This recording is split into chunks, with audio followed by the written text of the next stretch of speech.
jika iman itu tidak bisa diukur dengan kasat mata, bagaimana kita bisa yakin bahwa kita memiliki iman yang cukup di mata Allah? Terus yang kedua, bagaimana hubungan antara iman dan amal? Apakah amal dianggap sempurna tanpa iman yang kuat? Ini kayak ujian ini ya. Betul. Terus yang terakhir Pak Ustadz. Ya Allah, ada berapa pertanyaan ya Kak? Banyak sih Kak Bani. Terakhir ya, 3. Oke, yang terakhir. Bagaimana cara mempertahankan iman dalam menghadapi masalah kehidupan? Karena saya merasa bahwa masalah yang saya hadapi sampai detik ini benar-benar tidak bisa diselesaikan oleh manusia. Bahkan suami atau orang tua pun sekalipun. Karena saya percaya hanya Allah yang bisa membantu masalah saya. Sampai detik ini sumber kekuatan saya itu hanya Allah yang membuat saya menjadi kuat sampai saat ini. Untuk maaf. Jadi Ustadz, itu saja dari pertanyaan dari saya. Mohon maaf. Yang ketiga apa pertanyaannya? Bagaimana cara mempertahankan iman dalam menghadapi kehidupan? Pertama, manusia itu harus memiliki husnudzan kepada Allah. Itu yang pertama. Husnudzan itu tidak hanya kepada manusia. Bahkan sebelum berhusnudzan kepada manusia, kita harus berhusnudzan kepada Allah.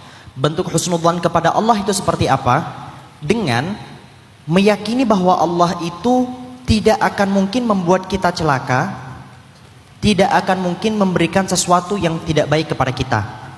Termasuk bentuk husnudzan kita kepada Allah adalah keyakinan kita kelak bahwa Allah akan menyelamatkan kita di akhirat. Ada satu cerita, ini bagus, fi fadailil a'mal ya.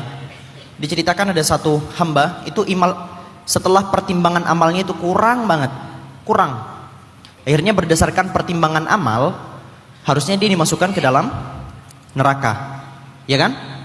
Tapi setelah dia perjalanan menuju neraka, dia bergumam. Apa gumamannya? Ya Allah, padahal di dunia hamba tidak pernah menyangka seperti ini kepadamu. Allah maha pendengar. Allah memanggil hambanya tadi itu. Yang kamu gumamkan tadi itu apa? Yang saya gumamkan itu ya Allah, bahwa aku selama di dunia tidak pernah menyangka buruk kepadamu. Aku senantiasa menyangka baik kepadamu, bahwa engkau pasti akan menyelamatkanku di sini.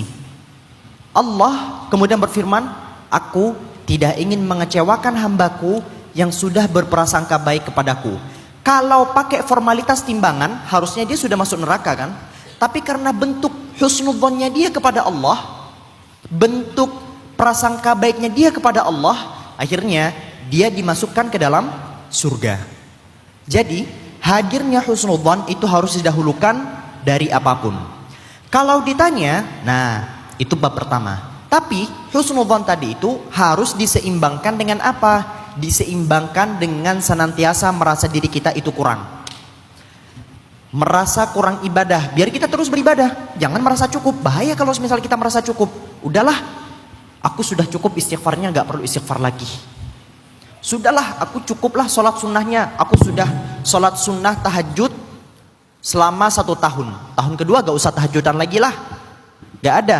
Jadi di satu sisi kita senantiasa berhusnudzon dengan kurangnya amal yang kita punya, dengan kurangnya iman yang kita punya, tapi di satu sisi kita tetap berusaha dalam keadaan tidak merasa cukup terhadap iman yang kita punya.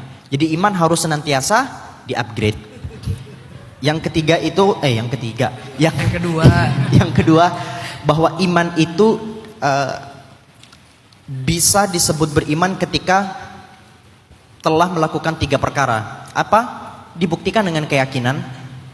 Jadi harus yakin, ngaku cinta Allah, ngaku beriman kepada Allah, tapi hatinya masih meragukan Allah, berarti imannya kurang.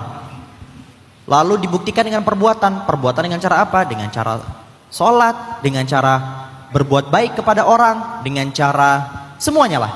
Dan ucapan. Jadi iman itu kalau salah satu dari 3 ini kemudian cacat, perbuatan, perkataan, dan hati, maka imannya dianggap cacat. Itu dia hubungannya.